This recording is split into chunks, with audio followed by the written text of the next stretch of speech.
Broadcasting from the business capital of the world, this is the Podcast Business News Network.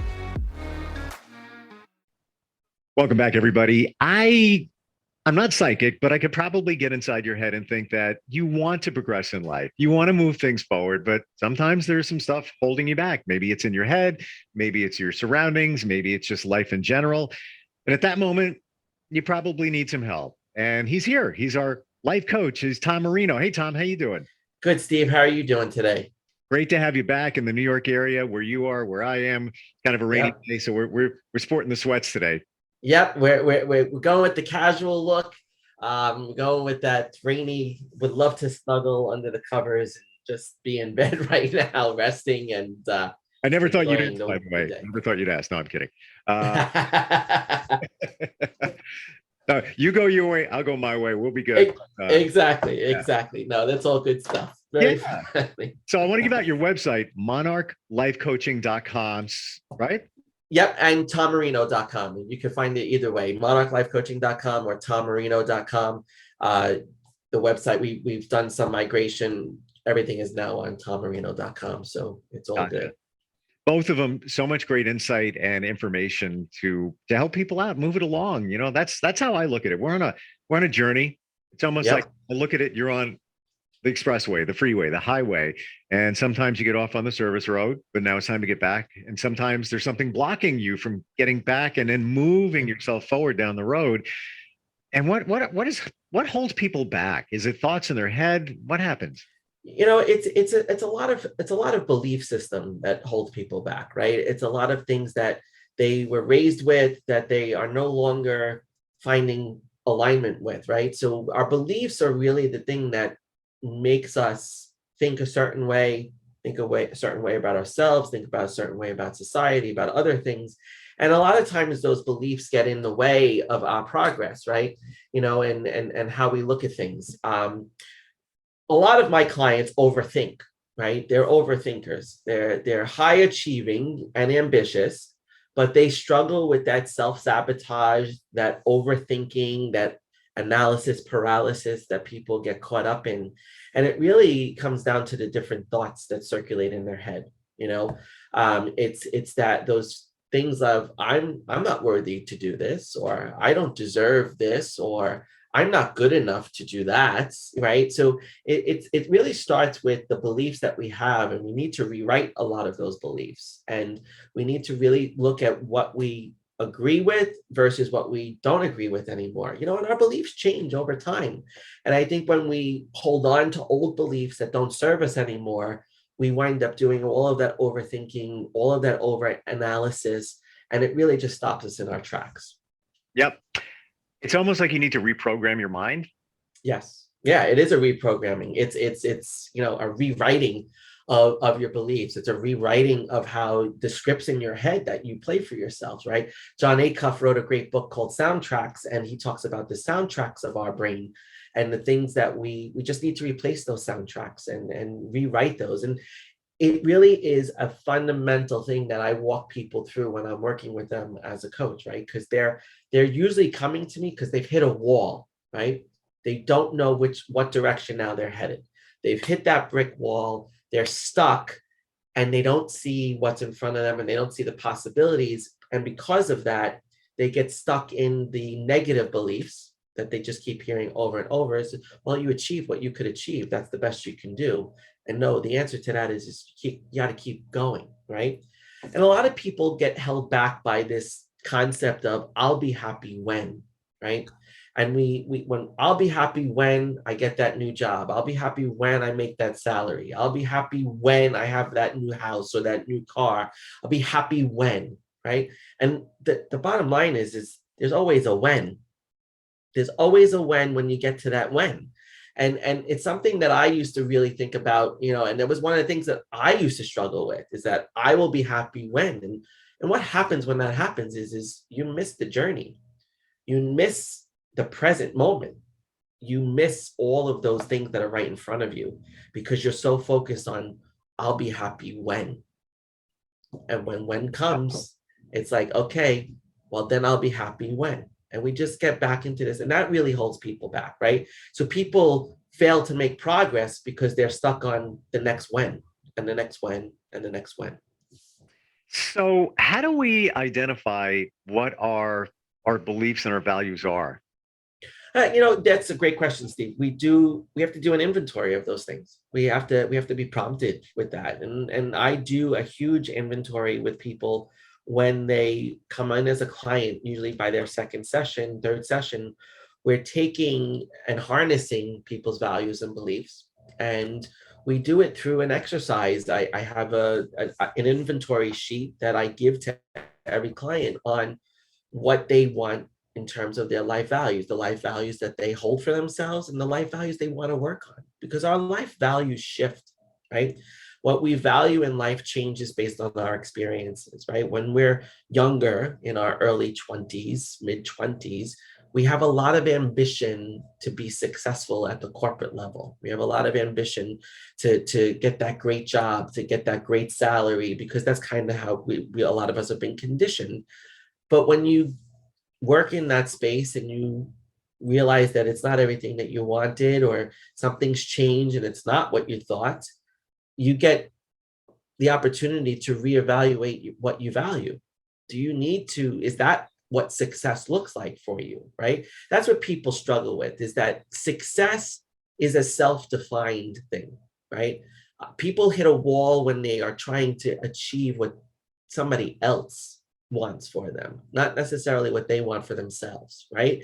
And you have to be very clear about that. You have to be very clear about what is your self-defined success?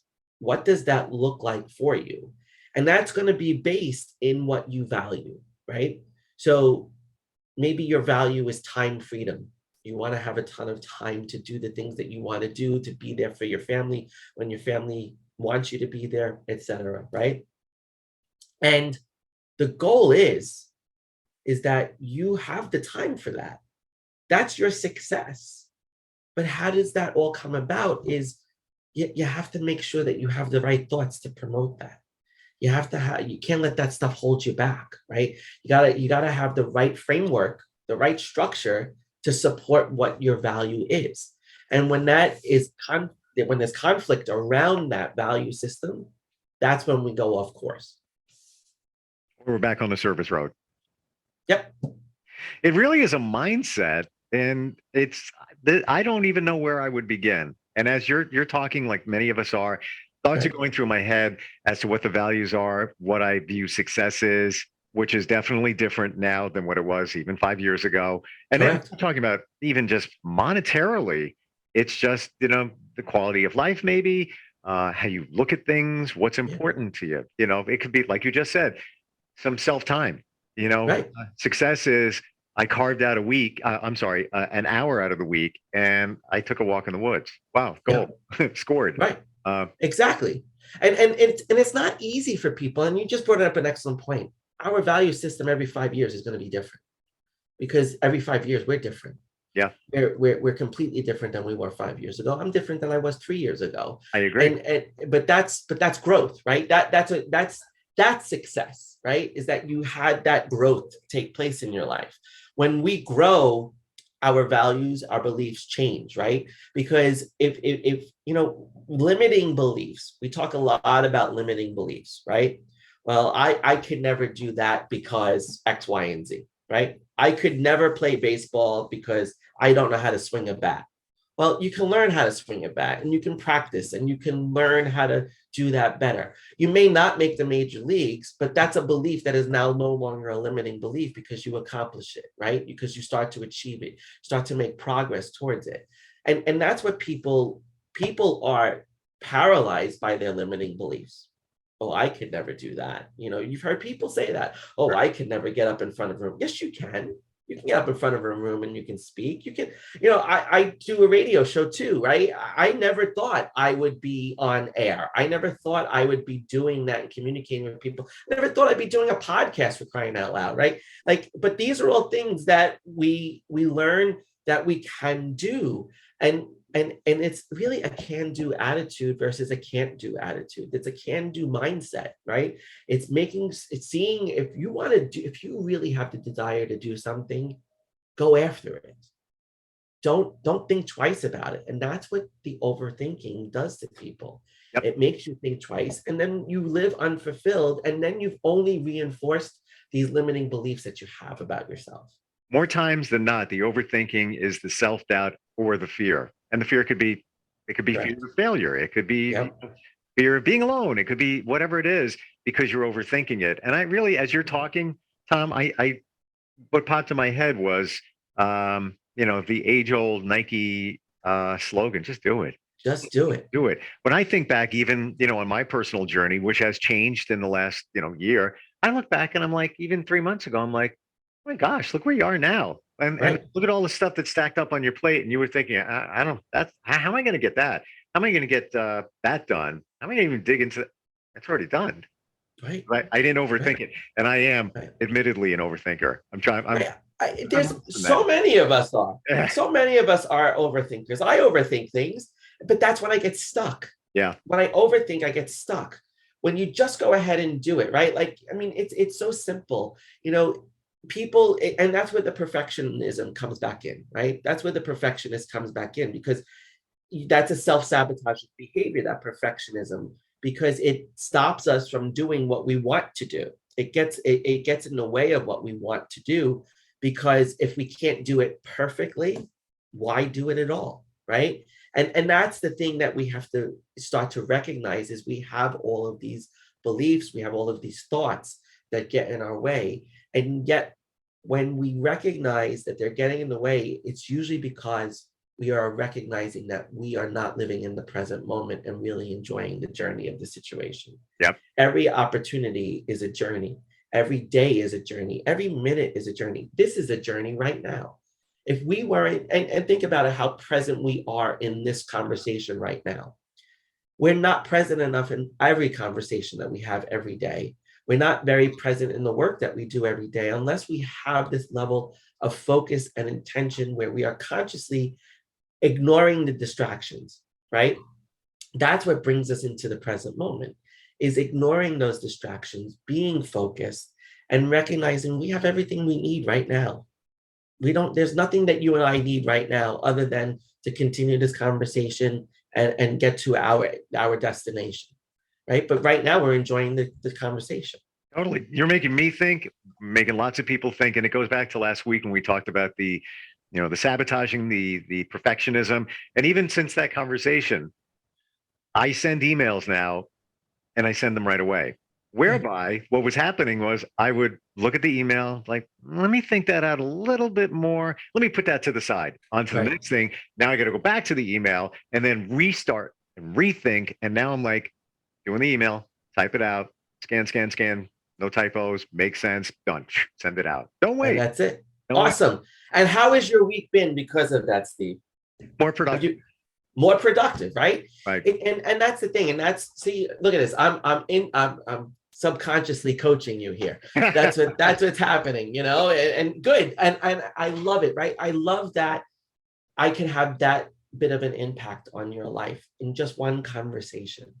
And that's what I love about what I get to do every single day, is I get to have an impact on people's lives, to help them be more productive, more adrenalized, more energized, feeling and being able to act more decisively, right? That's what it comes down to, is we don't make decisions. Yes. We are indecisive people. 100%. And our beliefs. You know what's so true? You just clicked another thing in my head. Fear of commitment. Because I'm just sending emails today and somebody wanted to talk sometime today. So I'm like, all right, let me, can I do it at 3? But I'm not 100% sure, because it might be some, no, this is what I did. Can you talk at 3 o'clock today? Send. Yeah. And that's it. Make a commitment. Yeah.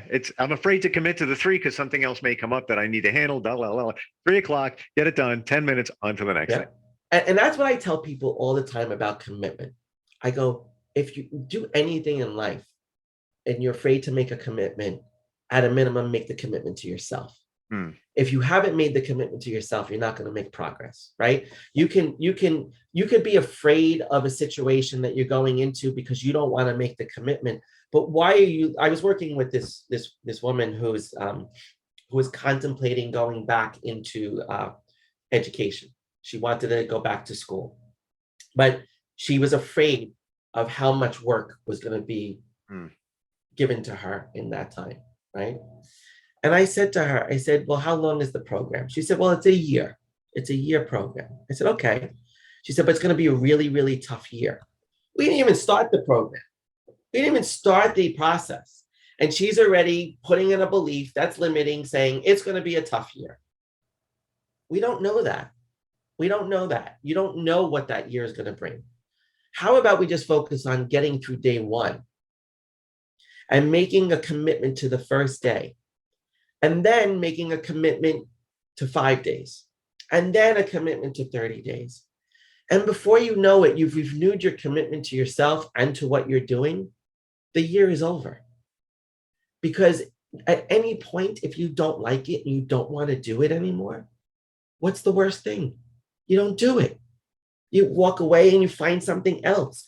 But whatever you get in that time that you're in it is going to give you value. It's going to give you knowledge, and it's going to give you more of a direction to where you are going than not doing it at all. It's so, that, yeah, right? That one belief, it's gonna be a hard year. She already set herself up for failure. Exactly. And that's what we all do. Yeah. When we are afraid of committing, it's we set ourselves up for failure because we think we have to commit. And this is what, again, now I'm going to take this in a different direction for a minute. This is what I see all the time in relationships, right? People struggle with making that commitment in their relationship. And then when you don't make that commitment, you wind up stuck.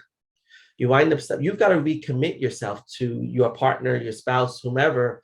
You have to do that on a regular basis. You can't just do it one day when you get married. You can't do it on your anniversary. You can't do it at a 10-year anniversary where you renew your vows. You've got to make that commitment again every single day to that person, right? Because it's also a recommitment to yourself. And if you take it day by day, because that's all we have is today. I don't have tomorrow yet. I don't know if I'm going to be grateful enough, blessed enough to have tomorrow. Sure. And that's where we've got to be committed to ourselves today, because this is what we have. This is what we need. And again, it's those limiting beliefs that come in our way that set us up for failure, right? Oh, well, this is changing. Oh, this is very different. Oh, I don't know what direction we're headed, and I'm afraid of the direction that we're headed. But at the end of the day, recommit to each other, recommit to yourself. You're going to get through it a lot better than if you didn't. Yep. I look at it, I have a new view of life, and I view it as a fuse. And the fuse is always burning, and the world is always turning. And that fuse doesn't stop. So, No. Tomorrow it's still going to be burning. And guess what? There's less left on the fuse, and there's, the end of time and end of life. And it's, you're missing out if you know what? The fear of commitment could also be your fear of failure. So you're setting yourself up for failure because you have a fear of failure. Correct. Well, and that's the thing. Don't let the fear paralyze you, right? We've talked about this in the past. I talk about integrating fear and making fear an advisor and making fear that thing that you bring along the journey with you, right? That you don't run away from, that you don't let it paralyze you, but look at it for advice. Look at it for insight. Look at it for what is it really telling you, right? If I'm afraid to fail, what are you really afraid of? And it turns out to be, it's not the failure that you're afraid of. It's the opposite. It's the fear of success. It's the fear of actually being able to accomplish something. It's that fear that sets in sometimes that people finally recognize and go, holy cow. Because usually they'll say, I'm afraid to fail. Okay, well, what would be the worst thing if you failed? Because you would learn more. You would learn something else. You would grow in that moment. You would find new opportunity. Failure is, the light bulb was a failure, God knows, 1,000 times, right? Until we found the right way to make a light bulb. But that's the thing. We eventually succeeded. But if you set out with that mindset of I'm going to fail, you will fail. If you set out the mindset, I'm going to succeed, you're going to succeed. How about this? And somebody told me this recently, and I love it. We have relationships with everything. We have relationships with food. We have it goes on and on. So somebody said, have a relationship with money. Picture money on the other side of your kitchen table. Have a conversation with it. You want money, right? That, you want prosperity. Have a relationship with it. So have a relationship with fear. Talk to fear. Hey, all right, why am I worried about you? What do you got for me? And like you just said, It's a learning experience, and you'll, at the very least, if you do fail, you're going to learn something from it. Exactly. And that's the whole point. Have a relationship with everything.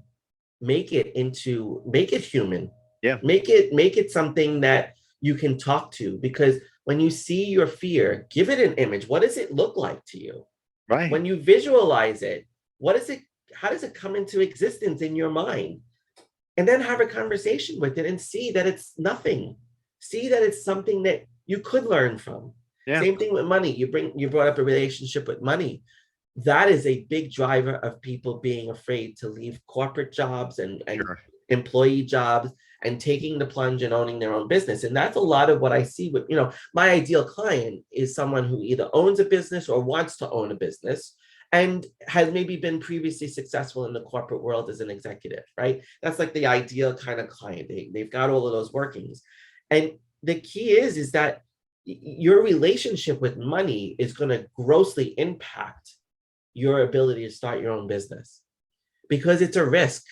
Yep. It's a risk of not getting paid. And people are afraid of that.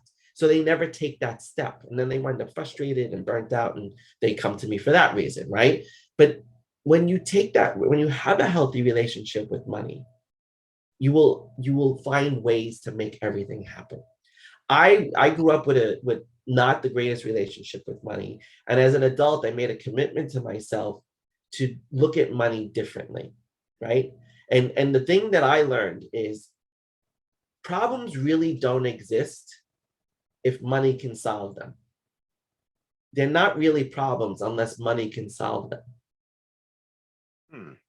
Okay? If you have a problem and you can throw money at it and fix it, and you have the money to throw at it and fix it, it's not a problem.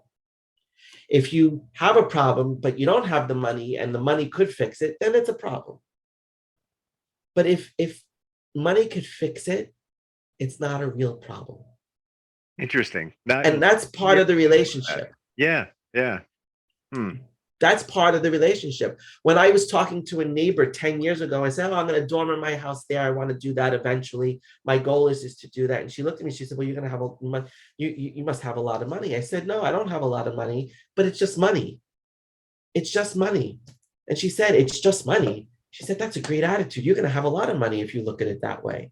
And I've had everything that I've needed to get to this point because of that change in the relationship to money. And I really believe that if you have a mindset where you see it as it's just money, you'll have that abundance. You'll continuously have that abundance. I totally agree. You won't have a negative mindset about it. My relationship with money has changed in even the past 2 years, because I used to worry, and we're all making it work in life. It's not like there's no Warren Buffett's here, right? But I used to worry about it. Let's say something changed over here. Oh my gosh, that now we're down. In terms of money, revenue, whatever it might be. Worrying about it was my biggest mistake, because it's not going to help, and it's always going to work out at some point. And that's my Right. relationship with money. And I'm not being frivolous. I'm not being frugal. I'm just, it's going to be okay. Don't worry about it. It'll be okay. Right. And it's so true. It always manages to work itself out. And I know there are people in this world that do struggle with money and not making a lot of money. I get that. And you work very hard for that. People hustle to work really hard to make what they make and do that. And part of it is where they came from. But when you look at money and you have that relationship with it where you don't worry about it, and you know that it's going to be there. And if you struggle with that, if you struggle knowing that it's going to be there, that's where you have to shift in the mindset from lack to abundance, right? Yep. When we worry about not having money, we're coming from it from a lack standpoint, right? So like we have to pay taxes, right? I have to pay taxes. I am grateful that I have to pay taxes, and I'm grateful that I have the money in the bank to pay the taxes, right? But I could complain, I can hem and haw all I want. Like, damn it, I got to pay these taxes. I can't do anything else with it. And I hear myself saying that sometimes, but then I'm like, you're back in that lack mindset. You gotta come back to the abundant mindset. And the abundant mindset is if you have everything that you need at this moment to do everything that you need to do, then you don't have a problem. Then you don't have an issue. because as long as I have in this moment everything that I need, everything that I want, I can still take action to get towards. But as long as I'm grateful that I have the money in the bank to pay the taxes. You know what drives me crazy now? And we're all dealing with it, all of us. When somebody complains about the price of gas, I get it. When I look and I fill up, I was like, how much did I just spend? Can you change it? I can't change it. It is what it is. And and it's the perspective. You could complain about it all you want. All you're doing is expending energy where you could use that energy maybe to generate more revenue or prosper a little bit more, and then have an easier time paying for the gas instead of complaining about it, because there's nothing we can do about it. Absolutely. Worry, anxiety, complaining is all useless energy. Useless. It's useless energy that takes us away from taking action on the things that would make the situation better. And you're right, we can't control the gas thing. And yes, is it a pain in the butt that gas is $5 a gallon? Yes, absolutely it is. But you know what? I'm grateful that I have the opportunity to be able to pay for that right now, right? That's what we have to look at. Like, we cannot look, whenever we find ourselves complaining, people need to switch to a mindset of gratitude and a belief of gratitude. And if you believe it, it's going to happen for you. It's totally going to happen. The gratitude attitude. So many good things we talked about today. We really hammered in there. And I feel, we did, Steve. We did. It was good. Just like we're saying, it feels like we're just hanging out in the moment, talking about things that are going on at this time. Your websites again, and if somebody wants to work with you. Go to tommarino.com. There's a contact form on the website that you can fill out and that'll come to me, and we'll set up a complimentary session. I offer complimentary sessions to everyone. It's a 30-minute session. It's a success strategy session. That's what I call it. A success strategy session where we can strategize on what you may be stuck with, what's going on for you, what wall have you hit, where are you overthinking, where are you not getting stuff done? Again, it's about getting stuff done, and we want to make sure that you get stuff done and move forward. And it's about being very decisive. And I give you all the tools to be able to do that, to be as decisive as possible. I have a 6-step method. It's 6 steps to getting you to be more decisive, get more stuff done, and live adrenalized. And I would love to hear from people, and visit my website at tommarino.com. It's tommarino.com. And also follow me on Instagram at Tom Marino Coaching. That's another great way. You could DM me podcast if you want to work with me, and we'll get in touch and we'll go from there. People, just do it. Going to use it again. Just do it. Just do it. And you know what I'm doing tonight? I am inviting money over to dinner. Awesome, man. Put a stack on the table. Yeah, put a stack on a plate instead of food, instead of a steak. I'll throw some money down on that plate. Exactly. And remember, if money could solve it, it's not a real problem.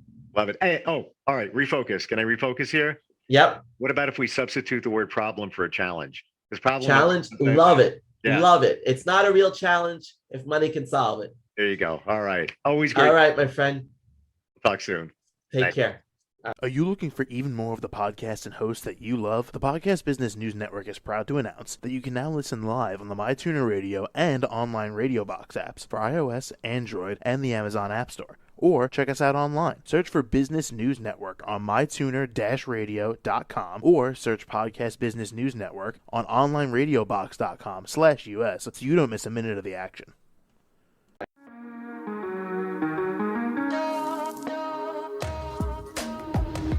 Broadcasting from the business capital of the world, this is the Podcast Business News Network. For nearly 2,000 severely injured veterans, everyday life has become filled with barriers. Day-to-day simple tasks can become pretty daunting. I have to carry my chair up 2 flights of steps or have somebody do it for me. What scares me the most is just the falling. When I'm struggling with my house, I think, to have that one great barrier just knocked down, it's crucial. Home for Our Troops is a wonderful nonprofit that builds a mortgage-free, fully adaptive, handicap-accessible house. And there's no catch. It'll be our very first home that we've ever owned. This is a game changer. This is where your life begins again. We need you to join us in completing this important mission. Please visit hfotusa.org and help build homes and rebuild lives. Because of you, everything's going to be okay.